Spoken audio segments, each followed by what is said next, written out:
com alegria e satisfação que nós cumprimentamos os nossos irmãos do setor 18 de Vila Espanhola, do Ministério do Belém, com a paz de nosso Senhor e Salvador Jesus Cristo. É um motivo de alegria estar me dirigindo aos irmãos nesta gravação que substitui a participação que teríamos na conferência da Escola Bíblica Dominical deste ano de 2020, que por causa da pandemia não pôde ser realizada. Mas o pastor Alexandre Neri nos pediu que fizéssemos a exposição, ainda que neste vídeo, para que os irmãos pudessem meditar conosco a respeito do tema que nos foi concedido. Quero também aqui cumprimentar o pastor Jeremias Borges, que é pastor setorial, pela honra, pela confiança de mais uma vez nos permitir nos dirigir aos irmãos em uma atividade de ensino da Vila Espanhola.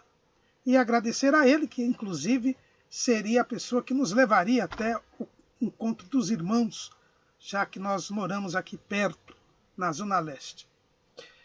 O tema que nos foi sugerido para esta conferência foi um tema muito intrigante e apaixonante mesmo, que já há algum tempo eu meditava sobre ele e fiquei muito contente quando fui convidado para poder explaná-lo aos irmãos, para podermos meditar sobre este assunto. O assunto é a identidade pentecostal e a teologia reformada, convergências e divergências. Ou seja, existe uma conciliação, é possível uma convivência, uma conciliação entre a identidade pentecostal e a teologia reformada? Eu posso ser pentecostal e, ao mesmo tempo, adotar a chamada teologia reformada? Isto é possível? Até que ponto alguém que seja pentecostal pode ser um teólogo reformado? E até que ponto um teólogo reformado pode ser pentecostal? É uma discussão que se tem feito já há algum tempo, principalmente porque hoje, na Igreja, Assembleia de Deus, nós temos visto o surgimento de muitas pessoas que se dizem reformados, querendo com isso dizer que são calvinistas, que aceitam a doutrina da predestinação incondicional. E aí vem a discussão se é possível ser adepto de uma tal doutrina sendo pentecostal, pertencendo a uma denominação pentecostal. Quando nós falamos em identidade, logo nós podemos imaginar um assunto que é muito caro à nossa denominação. Nós acabamos de completar 109 anos de existência como denominação aqui no Brasil e nós estamos nitidamente na passagem da terceira para a quarta geração. E talvez uma das consequências diretas desta pandemia em nossa denominação seja a necessidade que os mais idosos, por estarem no grupo de risco, tiveram de delegar e de entregar aos mais jovens muitas funções no dia a dia da igreja. E isto deverá prosseguir, porque, na verdade, mesmo as medidas de isolamento social sendo flexibilizadas, nós estamos entrando naquilo que já passou a ser chamado de um novo normal. Nós não voltaremos à situação anterior à pandemia, até porque há um interesse político. E quando nós falamos em interesse político, não pensamos apenas na questão político-partidária ou de governantes nacionais, mas há um interesse mundial em se alterar os principais protocolos da convivência humana. Nós podemos dizer que este período hoje que estamos a viver é nitidamente o princípio das dores mencionado por Jesus no seu sermão escatológico, notadamente lá no capítulo 24 do Evangelho segundo Mateus, e a adoção de medidas de controle social são irreversíveis, na verdade. E tem a ver com a iminente instalação de um governo mundial. E, diante deste novo quadro de convivência, será realmente necessário que os mais jovens assumam tarefas que não estavam ainda ocupando em nossa denominação. Isto no momento em que nós estamos passando de uma geração para outra. E o momento da passagem de uma geração para outra é sempre um momento delicado para a afirmação da identidade de um grupo, para a identidade de um povo. O que é identidade? Identidade é o conjunto de características que distinguem uma pessoa ou uma coisa das outras. É aquilo que pode individualizar alguém ou alguma coisa. Quando nós temos a nossa carteira de identidade, o RG, o que é, ali nós temos alguns elementos que nos distinguem dos outros, a começar das nossas digitais. Ali na cédula de identidade, nós temos as nossas digitais que nos tornam diferentes e distintos de todos os outros. O povo de Deus, ele tem uma identidade que o distingue dos outros. Quando nós abrimos a Bíblia lá na carta aos Efésios, que trata da igreja, o apóstolo Paulo nos fala, pelo menos em 2 ocasiões, a respeito desta identidade.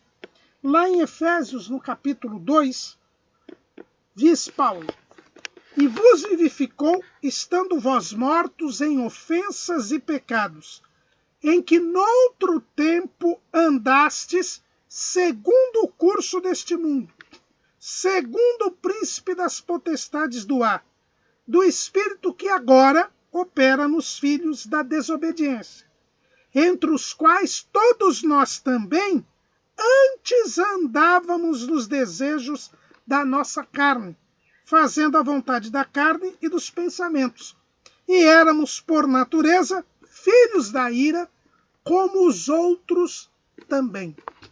Então, os irmãos percebam aqui que Paulo diz que a igreja, os salvos, eles não são como os outros. Aqui ele faz uma distinção. Existem os salvos, que foram vivificados, e antes eles eram mortos em ofensas e pecados. Então, veja bem, os salvos são vivificados, têm vida. Os outros estão mortos em ofensas e pecados. Os outros andavam segundo o curso deste mundo, segundo o príncipe das potestades do ar, do espírito que agora opera nos filhos da desobediência. Os outros são filhos da desobediência. Os outros andam no desejo da carne, fazendo a vontade da carne. Os outros fazem a vontade dos pensamentos e são filhos da ira. Agora, os salvos não são mais assim. Então, existe aí uma distinção, uma identidade diferente. Assim como as digitais da nossa cédula de identidade, a nossa fotografia, o nosso nome, a nossa filiação nos distinguem dos outros, e até o número do nosso RG, também os salvos são distintos. Eles têm características diferentes. Não são filhos da desobediência, estão vivificados, não são filhos da ira, não andam segundo o curso do mundo, não andam segundo os demônios, não fazem a vontade da carne. No capítulo 4, mais uma vez, o apóstolo Paulo insiste nesta distinção, nesta identidade.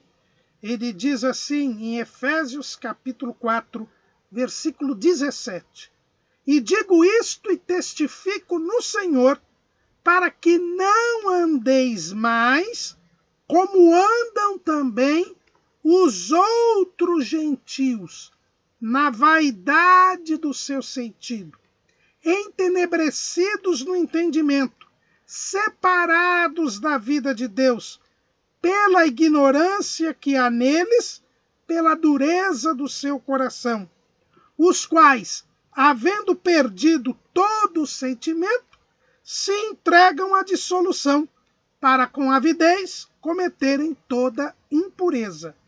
Mas vós não aprendestes assim a Cristo, se é que o tendes ouvido, e nele fostes ensinado, como está a verdade em Jesus. Então aqui, mais uma vez, o apóstolo Paulo faz uma distinção. O salvo, ele não anda na vaidade do seu sentido. Ele não tem o seu entendimento entenebrecido. Ele não é separado da vida de Deus. Ele não tem coração duro. Ele não se entrega à dissolução, nem comete toda impureza com avidez. Mas antes ele aprende a Cristo. Ouve e é ensinado na verdade em Jesus. Então aqui eu tenho uma distinção entre quem é povo de Deus e quem não é povo de Deus. Lá no livro de Atos, Lucas também diz que havia esta distinção. Veja que quando a gente fala em Efésios, Paulo enfatiza muito a questão de ser gentil. Ele está falando para gentios, mas também entre os cristãos judeus havia uma distinção com relação aos outros judeus. É o que a gente encontra lá em Atos capítulo 5, versículo 12. E muitos sinais e prodígios eram feitos entre o povo pelas mãos dos apóstolos, e estavam todos unanimemente no alpendre de Salomão. Quanto aos outros, ninguém ousava juntar-se com eles, mas o povo tinha-os em grande estima. Então, também em Jerusalém, na igreja primitiva, nós vemos uma distinção entre os que eram salvos e aqueles que não eram. Então, isso que é identidade. É ter certas características que o distinguem dos outros. E o nosso tema fala sobre a identidade pentecostal. E como eu estava dizendo, o momento de mudança de geração de um povo é um momento delicado quanto à identidade. Porque a passagem de uma geração para outra, a mudança de liderança, pode comprometer a identidade. E aquele povo pode perder a sua identidade. A Bíblia nos fala de alguns momentos em que esta identidade quase foi perdida pelo povo de Deus. A primeira, quase ou foi perdida pelo povo de Deus. O primeiro episódio que nós vemos é lá no período antediluviano. No período antediluviano, o povo de Deus era a linhagem de Sete. Quer dizer, Sete, que foi o filho que Deus deu ao primeiro casal em lugar de Abel, ele foi servir a Deus. E os seus descendentes continuaram a servir a Deus. Então é o primeiro povo de Deus que nós temos na terra depois da queda. É o que nós lemos lá em Gênesis capítulo 4, versículo 26. E a Sete mesmo também nasceu um filho, e chamou o seu nome Enos. Então se começou a invocar o nome do Senhor. E o apóstolo Paulo diz que aquele que invocar o nome do Senhor será salvo. Então o povo de Deus daquele tempo era a linhagem de Sete. Mas veja bem que aquele povo perdeu a sua identidade. Olha o que nós lemos lá em Gênesis, capítulo 6. E aconteceu que, como os homens começaram a multiplicar-se sobre a face da terra, e lhes nasceram filhas, viram os filhos de Deus. Quem são esses filhos de Deus? São os descendentes de Sete, aqueles que invocavam o nome do Senhor. Que as filhas dos homens eram formosas, e tomaram para si mulheres de todas as que escolheram. Então disse o Senhor: não contenderá o meu espírito para sempre com o homem, porque ele também é carne, porém os seus dias serão 120 anos.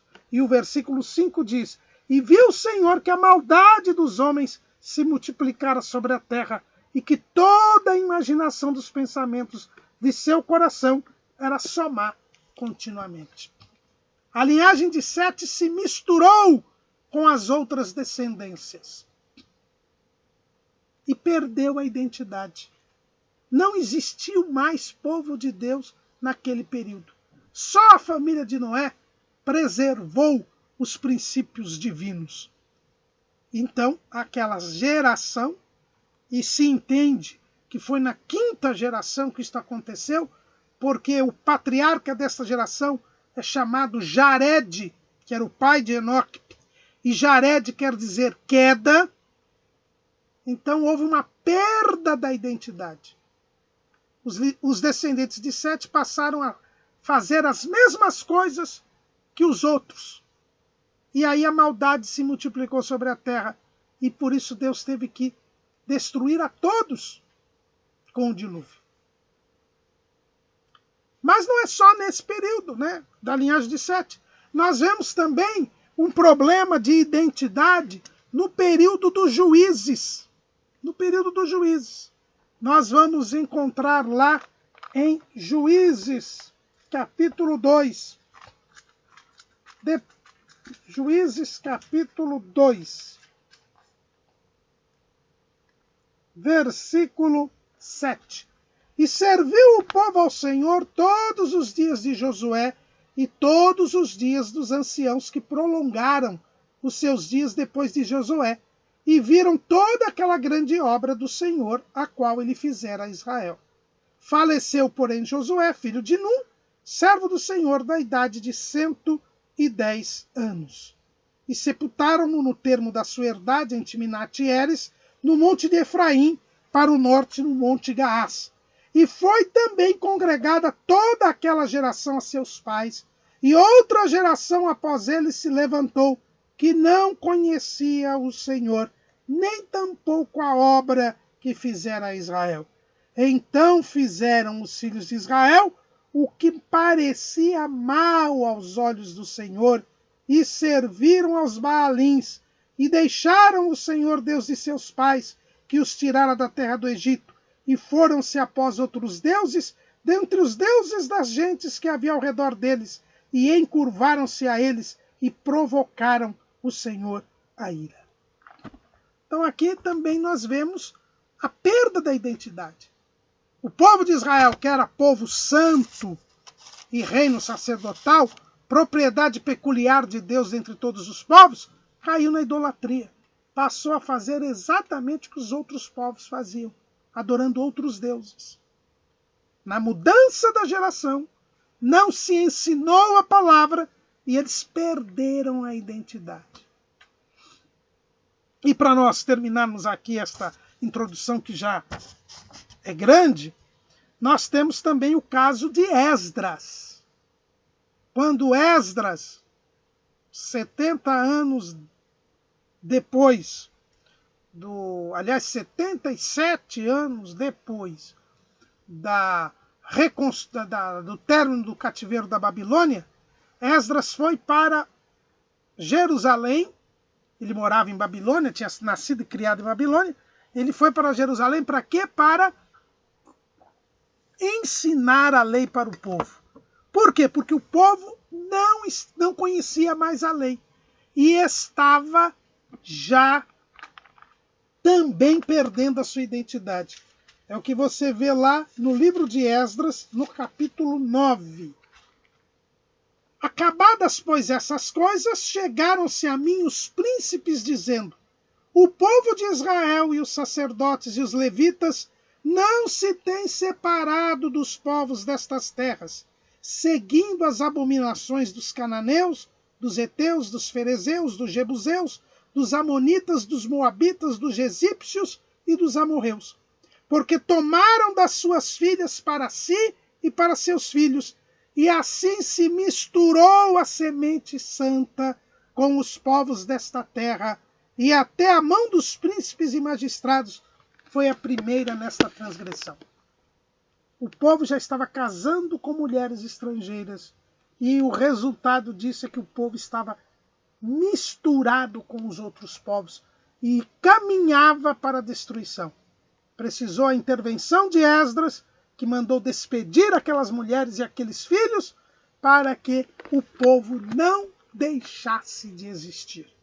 Então, a mudança de uma geração para outra é complicada e nós estamos passando por este momento nas Assembleias de Deus.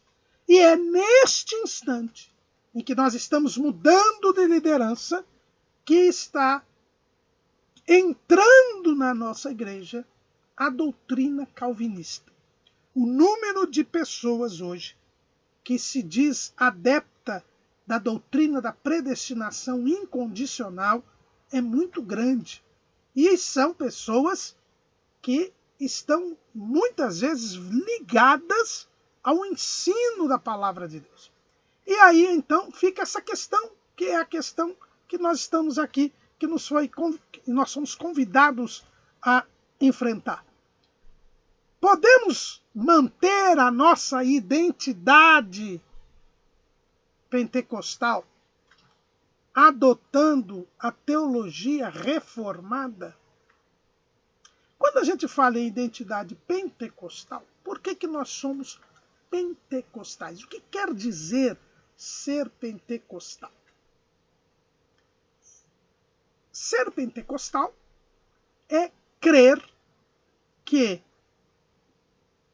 o batismo com o Espírito Santo, o revestimento de poder que aconteceu no dia de Pentecostes, ainda é uma realidade para os nossos dias. Ou seja, Jesus batizou com o Espírito Santo lá no dia de Pentecostes e continua batizando com o Espírito Santo hoje. Essa é a identidade pentecostal. É crer que o batismo com o Espírito Santo e os dons espirituais que vêm depois do revestimento de poder são uma realidade do tempo da igreja na terra. São uma realidade até o dia do arrebatamento da igreja. Na nossa declaração de fé, quando nós abrimos a Bíblia lá, a declaração de fé, lá no nosso cremos, o item 11 do nosso cremos diz o seguinte, está na página 23 da nossa declaração de fé. Cremos no batismo no Espírito Santo, conforme as Escrituras, que nos é dado por Jesus Cristo, demonstrado pela evidência física do falar em outras línguas conforme a sua vontade. E aí são citados Atos 1 e 5, 2 e 4, 10, 44 a 46 e 19, de 1 a 7. Então nós cremos no batismo conforme as Escrituras que nos é dado por Jesus Cristo. Ou seja, nós cremos que o batismo ainda é para os dias de hoje. Depois nós temos o item 12 do nosso cremos. Cremos na atualidade dos dons espirituais, distribuídos pelo Espírito Santo à Igreja para sua edificação, conforme sua soberana vontade, para o que for útil.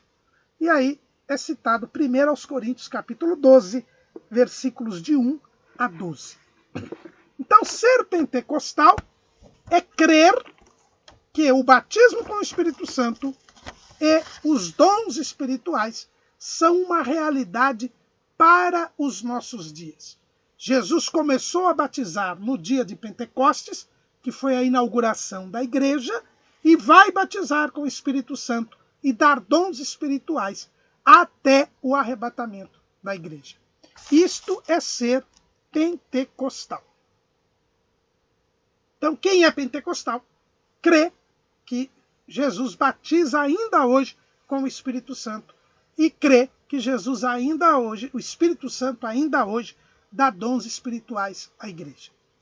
Quem não crê que o batismo com o Espírito Santo é para os dias de hoje e os dons espirituais são para os dias de hoje, é chamado de cessacionista. Por quê? Porque eles entendem que o batismo com o Espírito Santo e os dons espirituais cessaram, quer dizer, acabaram, pararam. Quando? Quando João completou a Bíblia escrevendo o livro do Apocalipse. Segundo os cessacionistas, o batismo com o Espírito Santo e os dons espirituais eram necessários à igreja porque ainda não havia se completado a produção das Escrituras. Depois que as Escrituras foram completadas, não há mais espaço para batismo com o Espírito Santo e para dons espirituais. E eles procuram justificar isso, dizendo que depois, no século II, sumiram as referências a batismo com o Espírito Santo, a falar em línguas, a dons espirituais.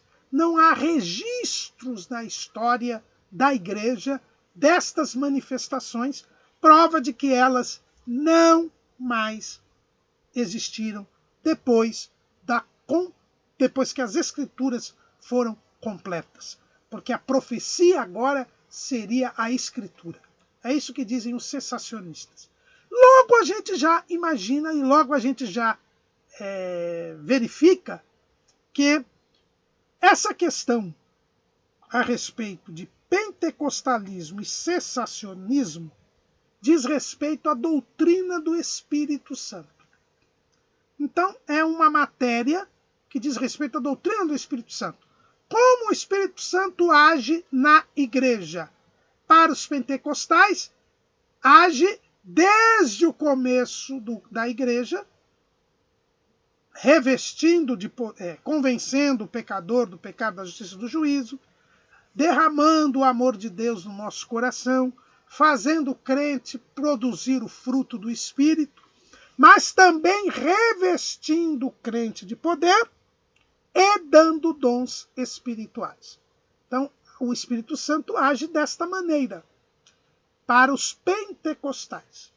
Para os cessacionistas, o Espírito Santo, até a completude da Bíblia, convencia o pecador do pecado, da justiça e do juízo, enchia o homem do amor de Deus, derramava o amor de Deus no coração do homem, fazia o homem produzir o fruto do Espírito, também revestia de poder e dava dons espirituais. Depois que o livro do Apocalipse foi escrito e a Bíblia ficou completa, o Espírito Santo só age hoje, convencendo o homem do pecado, da justiça e do juízo, derramando o amor de Deus no coração do homem e fazendo o homem produzir o fruto do Espírito. Não há mais batismo com o Espírito Santo, nem dons espirituais. Então é uma discussão que diz respeito à doutrina do Espírito Santo. Agora, o que é a teologia reformada? Como é que se chama essa teologia? Em primeiro lugar, veja bem, nós somos chamados de pentecostais porque cremos que o que aconteceu no dia de Pentecostes continua acontecendo hoje. Então, até essa expressão pentecostal poderia até melhor ser considerada continuista, né? Mas ficou essa expressão pentecostal, porque nós cremos que o que aconteceu no dia de Pentecostes pode acontecer hoje. Agora, a expressão teologia reformada parece nos dizer o seguinte: é a teologia que veio da reforma, e aí, no caso, a reforma protestante. Mas aí já mostra um erro nessa expressão. Porque, na verdade, a teologia reformada não é a teologia que apareceu da reforma protestante. Não é a teologia protestante. É chamada de teologia reformada a teologia daqueles que seguiram a linha de pensamento de um dos grandes reformadores, que foi João Calvino. Veja que o primeiro grande reformador foi Martinho Lutero. Martinho Lutero, em 1517, ele deu início à reforma. O dia da reforma é o dia 31 de outubro de 1517, quando Lutero colocou as suas 95 teses na porta da Catedral de Wittenberg. O primeiro movimento da reforma foi o movimento de Lutero, que deu origem à Igreja Luterana. Então, não tem teologia mais reformada do que a teologia luterana. Mas a teologia luterana não é considerada teologia reformada. Então, os irmãos já veem que há aqui uma impropriedade. Os seguidores de João Calvino gostam de dizer: nós somos os reformados. Como se a reforma tivesse sido feita apenas por João Calvino, o que não é verdadeiro. Então, já essa expressão, ela é imprópria e inadequada, dando a ideia de que quem não concorda com eles não faz parte da reforma. Aliás, quando a reforma fez 500 anos, numa palestra realizada na nossa faculdade, na FAESP, um certo professor presbiteriano ousou dizer que nós das Assembleias de Deus não temos nada a ver com a reforma, porque não seguimos a linha calvinista, o que é um absurdo. Martinho Lutero era muito mais apropriado chamar a teologia luterana de reformada do que a de Calvino, porque Calvino veio depois de Lutero.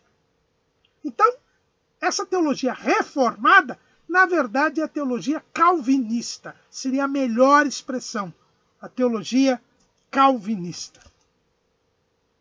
Porque Calvino não foi o único reformador.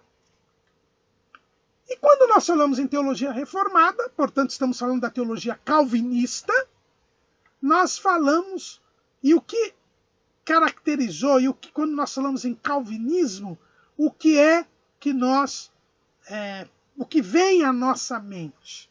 O que vem à nossa mente é o que, historicamente, nós chamamos dos 5 pontos do calvinismo.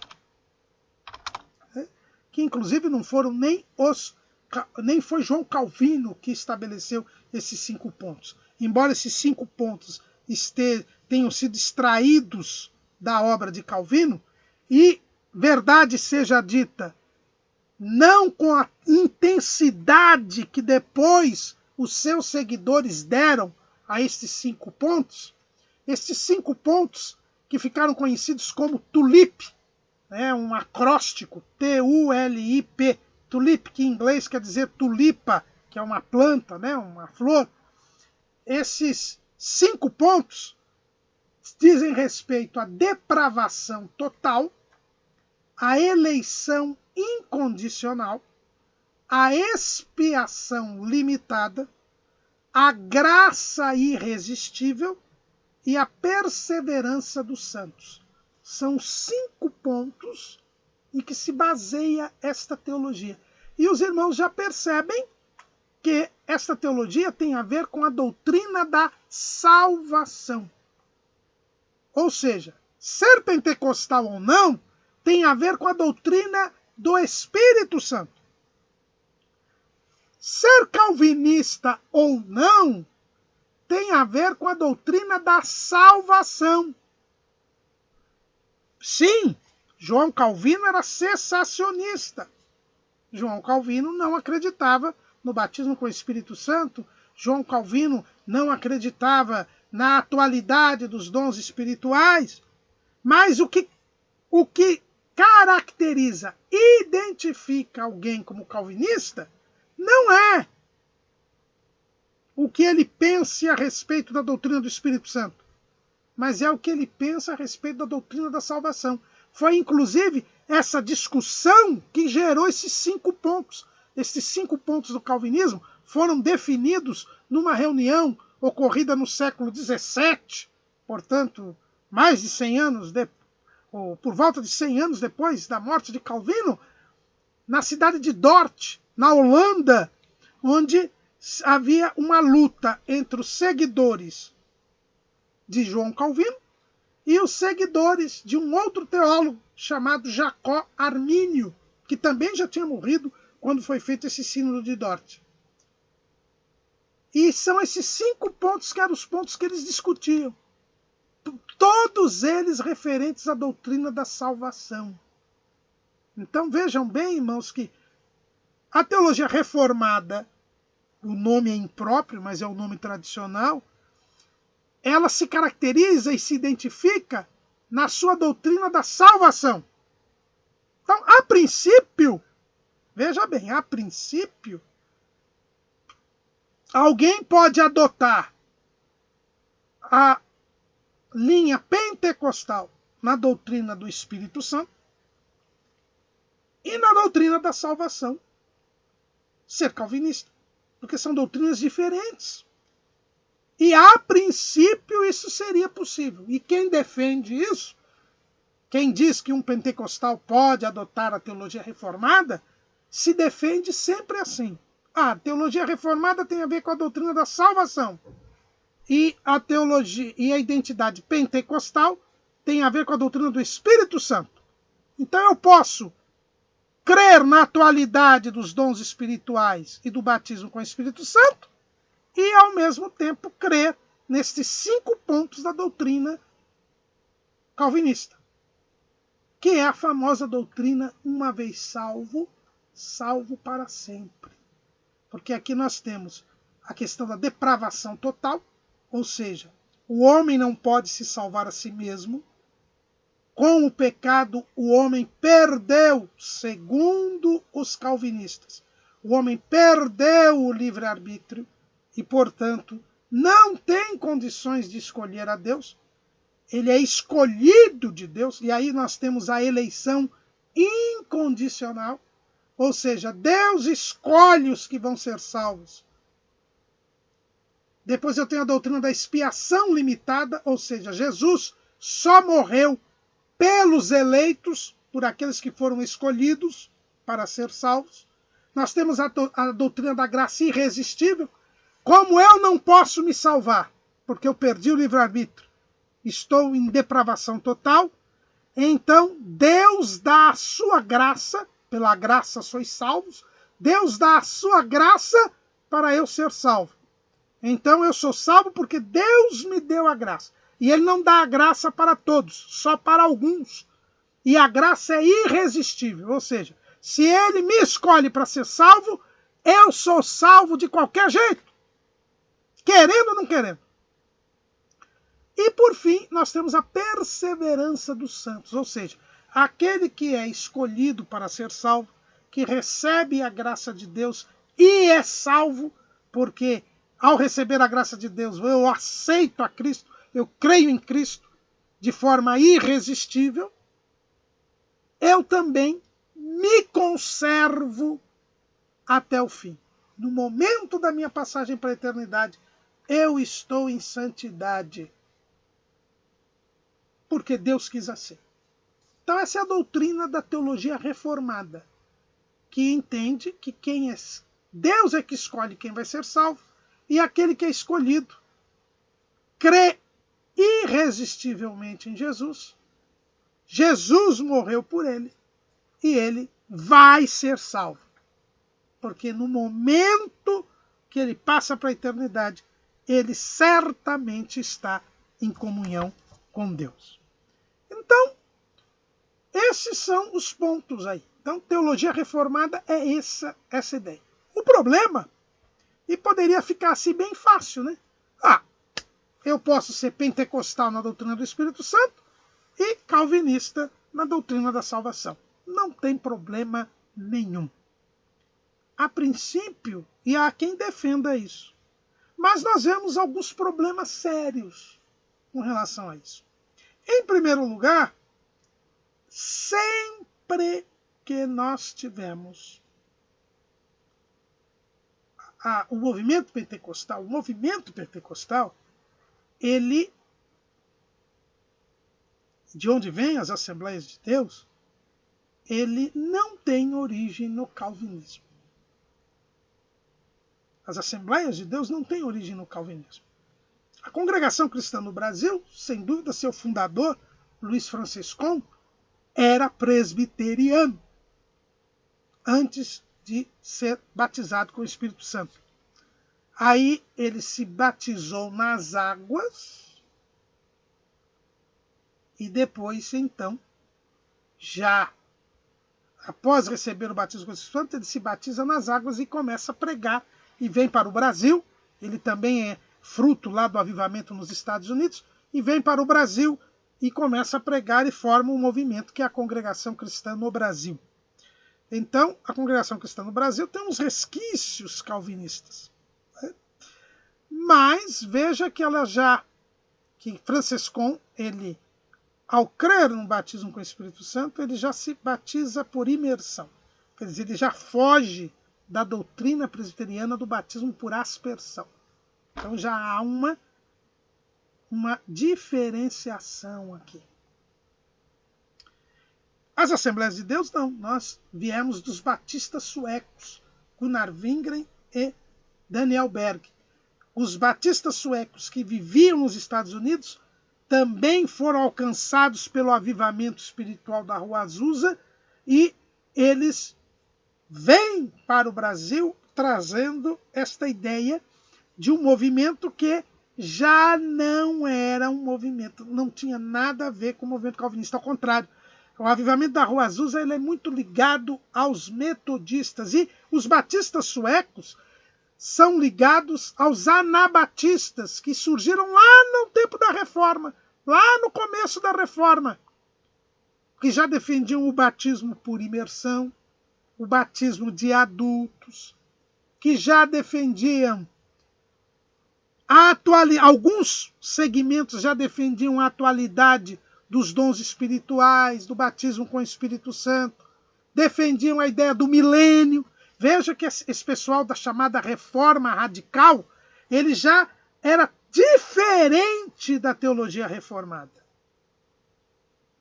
Bem diferente. E é esse grupo que, influenciado pelos metodistas também, e aí nós vamos ver que John Wesley, no avivamento que promoveu na Inglaterra e Estados Unidos, John Wesley, ele diz que a sua grande experiência com Deus foi quando ele teve um encontro com os morávios, que vinham dos pietistas, que tinham tido sua origem entre os luteranos. Então não tem nada a ver com Calvino também. E Wesley adotou a linha de pensamento arminiana. Wesley não adotou os 5 pontos da teologia reformada. E, ao não adotar os 5 pontos da teologia reformada, John Wesley enfatizou, e aqui, irmãos, eu acho que está o ponto mais importante aqui para nós, para o nosso estudo, enfatizou a doutrina da santificação. John Wesley, ele não acreditava na perda do livre-arbítrio como os calvinistas. Ele não acreditava que a graça fosse irresistível. Ele não acreditava que a eleição era incondicional. Ele acreditava que o homem não pode ser salvo por si mesmo, que é a depravação total. O homem, ele não pode ser salvo por si mesmo, mas existe a graça de Deus que é dada a todos os homens, para que eles possam crer quando o evangelho for pregado. Era isso que Wesley ensinava.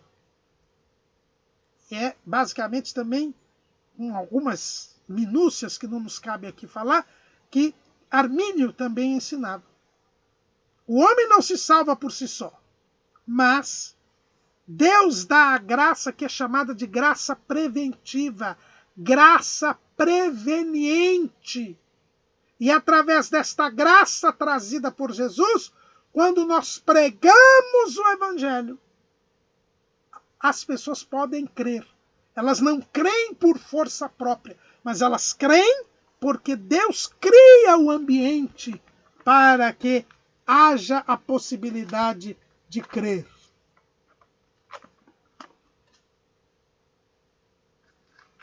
Quando Paulo escreve a Tito,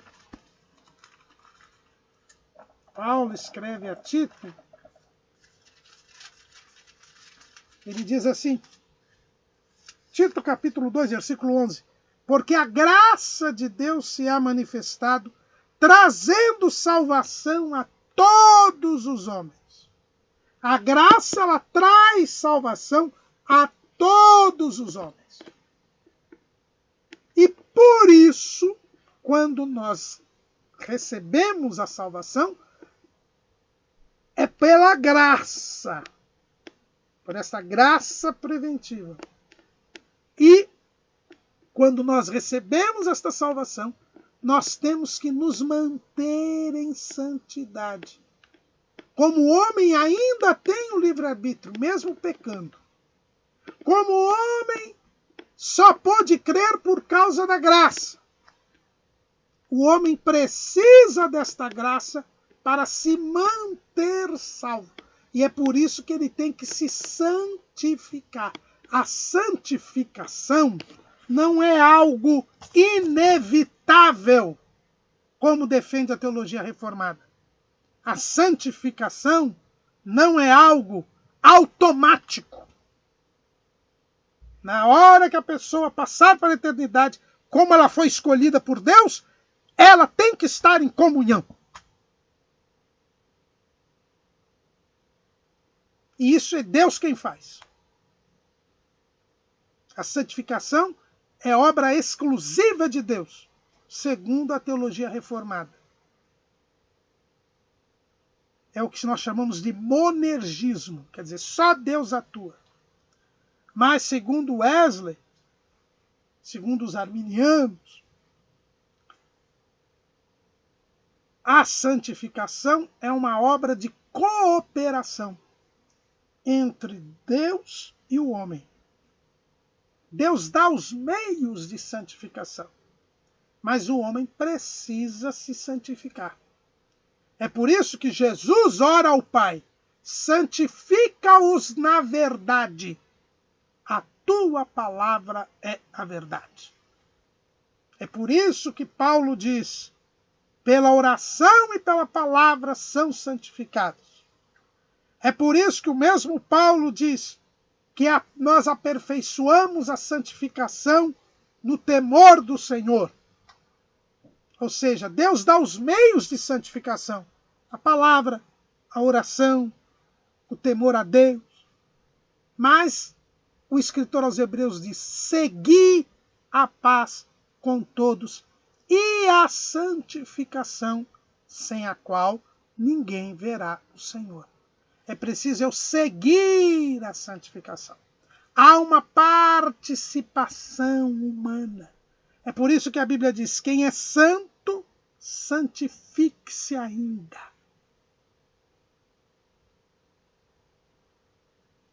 Santificar-se ainda. Wesley, ele enfatiza a doutrina da santificação.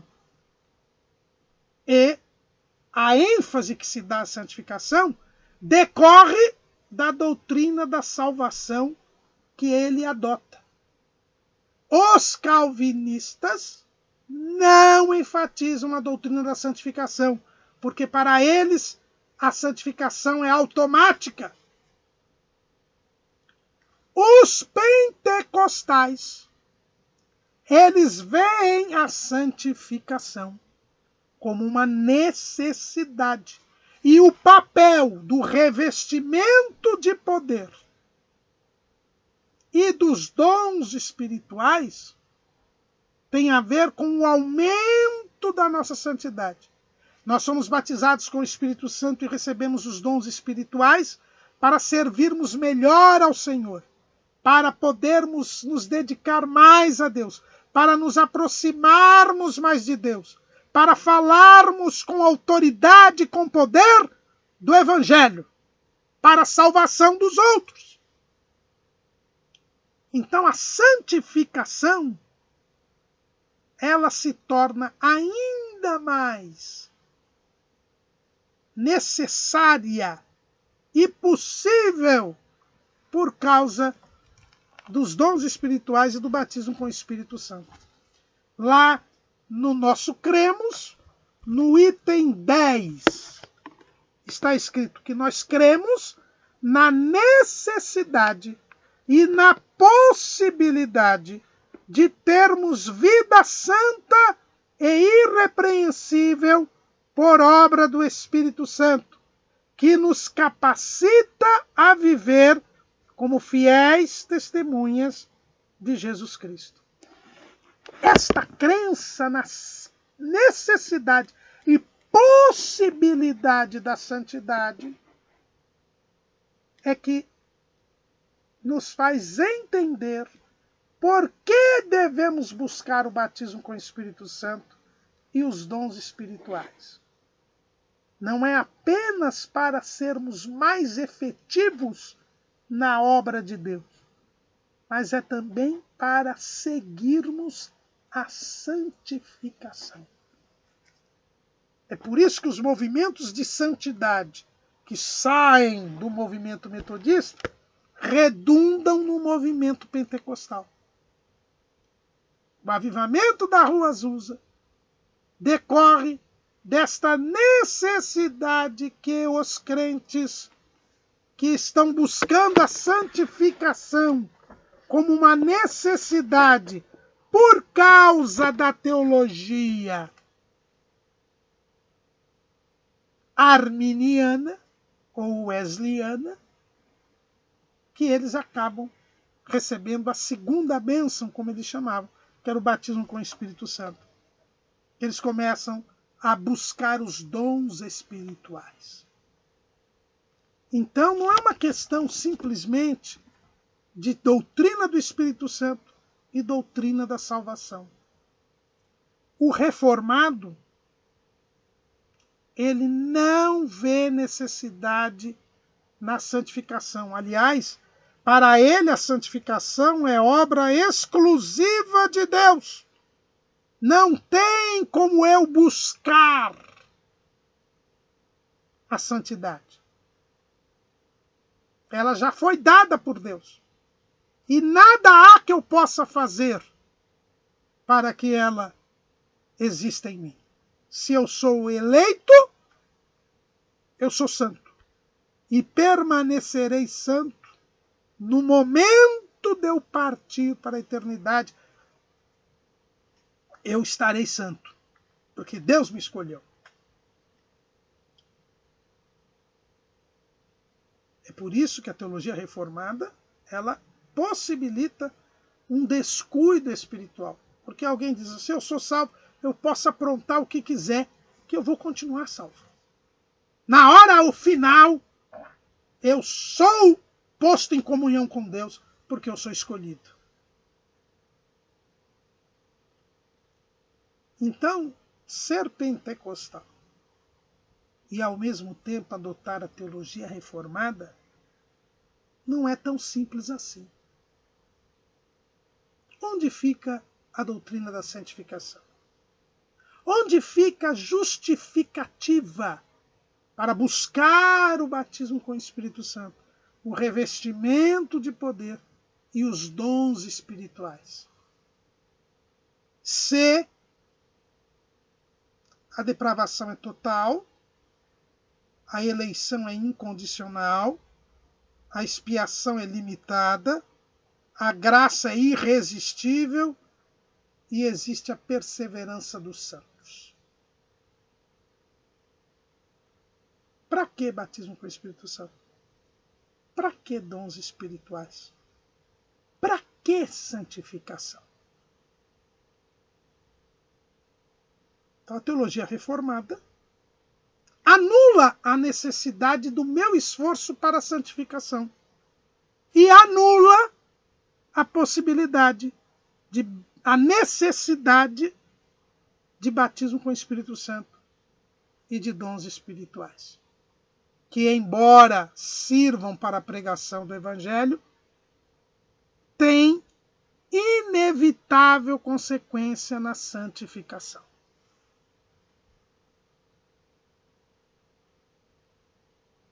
Então, ser pentecostal e, ao mesmo tempo, ser reformado não faz sentido. Porque, embora sejam doutrinas diferentes,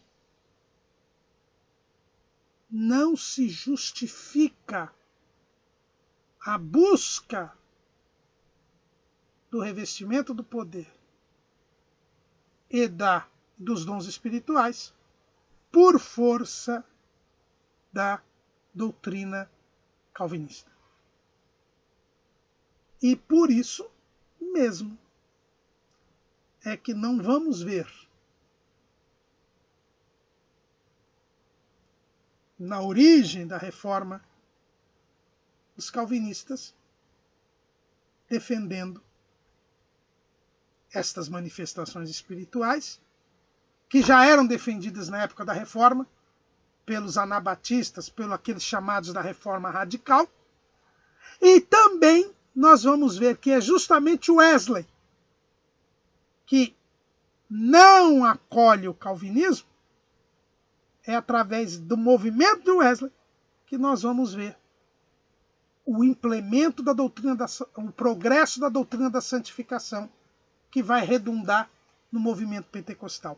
O movimento pentecostal ele surge de pessoas que vêm ou do movimento de Wesley ou dos movimentos que tiveram origem na Reforma Radical. Falamos aqui de Luiz Francescon, que constrói, porém, um movimento num outro país, que foi a Congregação Cristã no Brasil, que também não acolhe totalmente o calvinismo. Então, os irmãos vejam que não entendemos que haja possibilidade de convivência na mesma pessoa destas duas linhas. Verdade é que existem pontos em comum, é evidente. A teologia reformada e os pentecostais, eles são, embora os reformados digam que não, todos nós somos oriundos da reforma. E como oriundos da reforma, nós cremos naqueles 5 pontos da reforma. Sola Escritura, quer dizer, a Bíblia é a nossa única regra de fé e prática. Sola Fide, todos nós cremos que nós somos justificados somente pela fé. As obras não salvam. Sola Gratia, nós entendemos que a salvação é pela graça. Aliás, se existe um elemento comum entre arminianos e calvinistas, é a depravação total. Solos Christus, nós cremos que Jesus é o único Salvador, é o único mediador entre Deus e os homens. E nós cremos também soli Deo Glória, só devemos glorificar, só devemos adorar a Deus. Estes pontos nós todos estamos de acordo, porque somos protestantes. Nós rompemos com o catolicismo romano, com o romanismo, e por isso nós não acolhemos mais a tradição nem o magistério.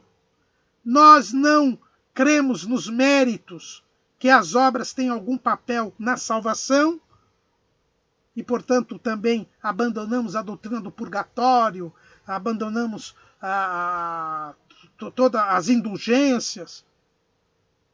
Por crermos somente na graça, também, como eu disse aqui, não vamos crer em méritos de outros, intercessão de santos e tudo mais, nem de Maria, nem de ninguém, por isso que é solos Cristos, e também só vamos cultuar a Deus, não cultuamos aos santos, nem aos beatos, nem aos defuntos, nem ninguém. Então, esses pontos nós temos em comum. Embora os reformados não nos considerem filhos da reforma, nós somos filhos, sim, da reforma protestante. Esses pontos nós temos em comum. Mas a teologia reformada é cessacionista. E quem é reformado, para ser coerente, tem que ser cessacionista.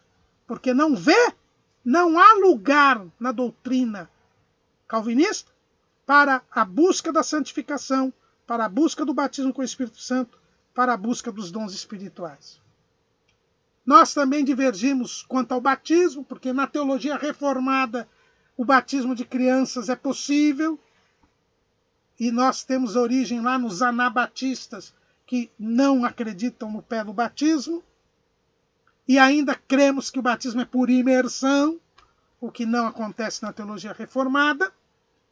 E, como nós dissemos, nós divergimos destes 5 pontos do calvinismo, né? O tulipe. Nós, ao contrário, somos adeptos dos 5 pontos do arminianismo, né? Que é um outro acróstico, né? Que é o chamado FACTS, né? F-A-C-T-S, também da sigla que em inglês, né? Que fala do quê? Nós cremos na depravação total, assim como os calvinistas. O homem não se salva por si só, depende da graça de Deus. Mas nós cremos na eleição condicional. Deus não escolhe pessoas para a salvação, nem pessoas para a perdição. Ele escolheu os que creram em Cristo para ser salvos, e os que não creram para a perdição. E nós temos esta liberdade de escolher entre crer ou não em Jesus. Nós cremos na expiação ilimitada, ou seja, Jesus morreu por toda a humanidade. Nós cremos na graça resistível, ou seja, eu posso resistir à graça de Deus, posso endurecer o meu coração. Aqui Paulo falou, quando a gente leu lá em Efésios 4, que os outros têm o coração duro. Então, é possível endurecer, resistir ao Espírito Santo. Estevão fala disso lá no capítulo 7 de Atos. E nós cremos também na possibilidade da perda da salvação, a possibilidade da apostasia. Não é? Aquele que perseverar até o fim será salvo. Se eu não perseverar, eu posso perder, sim, a salvação. Então, eu espero ter aqui bem explicado aí os pontos de convergência e de divergência entre pentecostais e reformados. E só para terminar, nós temos também um outro ponto, que é o ponto escatológico. Ora, a teologia reformada não crê nas dispensações. Não crê no plano de Deus com o arrebatamento da igreja, pondo fim ao tempo da igreja. Não crê que Deus trate de maneira diferente com o povo ao longo da história da humanidade, na revelação progressiva de Deus. Eles não creem no milênio, não creem no arrebatamento da igreja. Eles estão esperando o juízo final. Jesus volta só para estabelecer o juízo final. É a crença lá de Agostinho, e Calvino foi muito influenciado por Agostinho, que era tão do gosto da Igreja Romana já no século IV. Mas nós sabemos que Jesus virá buscar a Igreja, que ainda tem que tratar com Israel a salvação de Israel, que Israel não foi substituído pela Igreja, como defende a teologia reformada. Então aqui nós temos também um outro elemento de divergência. E o pentecostal, ele prega Jesus salva, cura, batiza com o Espírito Santo e brevemente voltará. Faz parte da tradição pentecostal e também nós herdamos o pensamento dispensacionalista de John Nelson Darby. Então, embora isso não tenha a ver diretamente com o batismo com o Espírito Santo, tem a ver indiretamente, porque nós corremos e buscamos o revestimento de poder e os dons espirituais e entendemos que estamos vivendo os últimos dias do último grande avivamento que começa na Rua Azusa. Aliás, começa na virada do século XX, no começo do século XX, quando lá com Charles Parham são batizadas as primeiras pessoas com o Espírito Santo. E nós temos a compreensão que o movimento pentecostal é esse último avivamento antes do fim do tempo da igreja. Porque a volta de Jesus está iminente. E depois que ele vir buscar a igreja, haverá a grande tribulação para depois ter o reino milenial de Cristo, para só depois ter o juízo final. A teologia reformada não acredita em nada disso. Para eles, nós já estamos no milênio, que é o tempo da igreja, e Jesus só volta para julgar os vivos e os mortos. Também, num quadro como esse, não faz sentido buscar o batismo com o Espírito Santo e buscar os dons espirituais, porque não faz sentido dizer que há pressa para que se pregue o Evangelho antes que venha a ira divina, porque para os reformados não vai ter ira divina, só vai ter o julgamento final. Quero mais uma vez aqui agradecer ao pastor Alexandre Neri pela confiança, por o convite de fazermos aqui este vídeo, e também agradecer ao pastor Jeremias Borges pela confiança de mais uma vez me permitir me dirigir aos irmãos da Vila Espanhola. Que Deus abençoe. Amém.